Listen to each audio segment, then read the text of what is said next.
কখনো ভেবে দেখেছেন প্রাচীনকালের ভেষজ জ্ঞান আর আজকের দিনের অত্যাধুনিক বিজ্ঞান যদি হাত মেলায় তাহলে কি হতে পারে? আজ আমরা ঠিক এমনই একটা অসাধারণ বিষয় নিয়ে কথা বলবো, যেখানে একটা বহু পুরনো গুণে ভরা ভেষজকে ল্যাবরেটরিতে ক্লোন করে ওষুধের ভবিষ্যৎ বদলে দেওয়ার চেষ্টা করা হচ্ছে। চলুন প্রাচীন জ্ঞান আর আধুনিক প্রযুক্তির এই দারুণ মেলবন্ধনকে আরও কাছ থেকে দেখি। এই যে গাছটা দেখছেন, এর বৈজ্ঞানিক নাম সেন্টেলা এশিয়াটিকা। সেন্টেলা এশিয়াটিকা আমাদের আজকের আলোচনার কেন্দ্রবিন্দু কিন্তু এটাই। যুগ যুগ ধরে মানুষ নিরাময়ের জন্য এর ওপর ভরসা করে আসছে, কিন্তু বর্তমানে এটা একটা নতুন ধরনের সমস্যার মুখে পড়েছে। তো চলুন আগে জেনে নেওয়া যাক কি এমন আছে এই গাছে যে একে নিয়ে এত কথা হচ্ছে। আমাদের এখানে তো এটাকে আমরা ব্রাহ্মী শাক নামেই চিনি, তাই না? কিন্তু সারা বিশ্বে এর আরও অনেক নাম আছে, যেমন ধরুন গোটুকোলা বা ইন্ডিয়ান পেনিওয়ার্ট।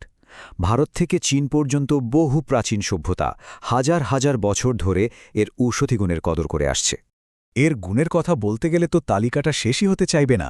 এটা স্নায়ুতন্ত্রকে চাঙ্গা রাখার জন্য টনিক হিসেবে কাজ করে, হাঁপানি বা ব্রঙ্কাইটিসের মতো সমস্যায় দারুণ উপকারী, অনেক ধরনের চর্মরোগ সারাতে পারে, এমনকি স্মৃতিশক্তি বাড়াতেও এর জুড়ি মেলা ভার। মানে বুঝতেই পারছেন, শতাব্দীর পর শতাব্দী ধরে এটা একটা নির্ভরযোগ্য প্রাকৃতিক ঔষধ। কিন্তু একটা মজার ব্যাপার কি জানেন? এই গাছের এই যে এত জনপ্রিয়তা, এটাই এখন এর জন্য একটা বড় চ্যালেঞ্জ হয়ে দাঁড়িয়েছে। সমস্যাটা ঠিক কি, তাই তো?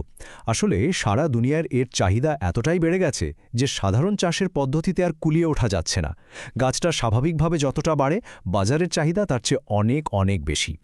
তাহলে একটা ল্যাবরেটরি, মানে একটা পরীক্ষাগার, কিভাবে চাষবাসের এই সমস্যাটা সমাধান করতে পারে? এর সমাধান হচ্ছে একটা দারুণ সায়েন্টিফিক পদ্ধতি, যার নাম মাইক্রোপ্রোপাগেশন। সহজ করে বললে এটা হলো ল্যাবের ভেতরে গাছের ক্লোন তৈরি করার একটা প্রক্রিয়া। গাছের খুব ছোট্ট একটা অংশ ব্যবহার করে পুরোপুরি জীবাণুমুক্ত পরিবেশে হুবহু একই রকম হাজার হাজার চারা তৈরি করা হয়। যেহেতু এটা কাচের পাত্রে হয়, তাই একে ইনভিট্রো বা গ্লাসের মধ্যে ক্লোনিংও বলা হয়। এই পুরো ব্যাপারটা সম্ভব হয় গাছের একটা অদ্ভুত ক্ষমতার কারণে, যেটাকে বিজ্ঞানীরা বলেন টটিপটেন্সি। এটা আসলে একটা গাছের কোষের সেই একটা সুপার পাওয়ার, যা দিয়ে সঠিক পরিবেশ পেলে সে একাই একটা সম্পূর্ণ নতুন গাছে পরিণত হতে পারে। চলুন এবার একটু ল্যাবের ভেতরে ঢো মারা যাক, দেখি কিভাবে পুরো কাজটা করা হয়। এই যে ফ্লোচার্টটা দেখছেন, এটা পুরো প্রক্রিয়াটা খুব সহজ করে বুঝিয়ে দিচ্ছে। দেখুন, একদম প্রথমে মূল গাছ থেকে ছোট্ট একটা অংশ বা প্লান্ট মেটেরিয়াল নেওয়া হচ্ছে, তারপর সেটাকে জীবাণুমুক্ত করে তৈরি হচ্ছে এক্সপ্লান্ট। সেখান থেকেই ধাপে ধাপে নতুন অঙ্কুর, তারপর শিকড়, আর সবশেষে বাইরে মানে মাটির জন্য তৈরি করা হচ্ছে গাছটাকে। সাধারণত চাষবাসে কি হয়? হয় বীজ লাগে, না হলে বড় একটা ডাল কেটে লাগানো হয়। কিন্তু এখানে বিজ্ঞানীরা শুরু করছেন গাছের খুবই ছোট্ট একটা অংশ দিয়ে, যাকে বলা হচ্ছে এক্সপ্ল্যান্ট। এটা গাছের কাণ্ড বা পাতা যে কোনো জায়গা থেকেই নেওয়া যেতে পারে। এই ছোট্ট অংশটাকে এরপর একটা বিশেষ জেলের ওপর রাখা হয়। এটাকে বলতে পারেন গাছের জন্য একটা পাওয়ার স্মুদি। মানে এর বেড়ে ওঠার জন্য যা যা দরকার সব পুষ্টি একদম পারফেক্ট পরিমাণে মেশানো আছে ওতে। আর এই স্লাইডে যে টেবিলটা দেখছেন, ওটা হলো সেই পাওয়ার স্মুদির আসল রেসিপি। এখানে সবচেয়ে অবাক করার মতো বিষয় হলো এর নিখুঁত পরিমাপ। দেখুন, মিলিগ্রাম পর্যন্ত হিসাব করে সব মেশানো হয়। এই নির্ভুল হিসেবটাই কিন্তু একটা কোষকে পুরো গাছে পরিণত হতে সাহায্য করে। আর হ্যাঁ, পুরো প্রক্রিয়াটা হতে হয় একদম জীবাণুমুক্ত একটা পরিবেশে, কারণ সামান্যতম জীবাণুও কিন্তু পুরো কাজটা নষ্ট করে দিতে পারে। আর এই জন্যই অটোক্লেভ বা ল্যামিনার ফ্লো হুডের মতো আধুনিক যন্ত্রপাতি ব্যবহার করা হয়। তাহলে পুরো প্রক্রিয়াটা কয়েকটা ধাপে হয়। প্রথমে গাছের অংশটাকে ভালো করে জীবাণুমুক্ত করা হয়। এরপর আতে একটা টেস্ট টিউবে পুষ্টির উপর বসানো হয়। তারপর একটা নির্দিষ্ট আলো আর তাপমাত্রায় রাখা হয়।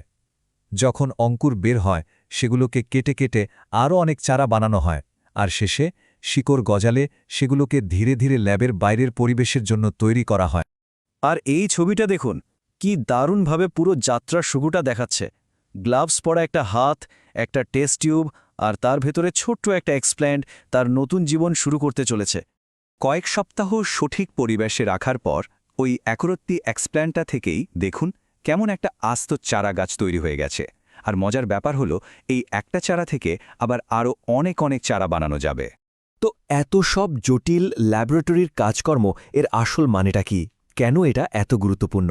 চলুন এবার সেই বিষয়টা একটু বোঝা যাক। আসলে এটা শুধু একটা ল্যাবের পরীক্ষা নয়, এটা হলো হাজার বছরের পুরনো ভেষজ জ্ঞান আর আজকের দিনের বায়োটেকনোলজির মধ্যে একটা অসাধারণ সেতুবন্ধন। এই প্রযুক্তির সবচেয়ে বড় সুবিধা হল আমরা প্রকৃতির ওপর চাপ না বাড়িয়েই এই মূল্যবান গাছের যোগান নিশ্চিত করতে পারি। এর ফলে শুধু যে বিপন্ন গাছপালা রক্ষা পায় তাই নয়, আমরা রোগমুক্ত একই রকম গুণমানের হাজার হাজার চারা পাই। মানে ওষুধের কোয়ালিটি সবসময় একই রকম থাকে। এই সাফল্যটা একটা বড় প্রশ্ন তুলে দেয়, তাই না? যে প্রকৃতির বুকে এমন আরও কত হাজারো ঔষধি গুপ্তধন লুকিয়ে আছে, যেগুলোকে আধুনিক বিজ্ঞান আমাদের ভবিষ্যতের জন্য সংরক্ষণ করতে পারে, আরও উন্নত করে তুলতে পারে।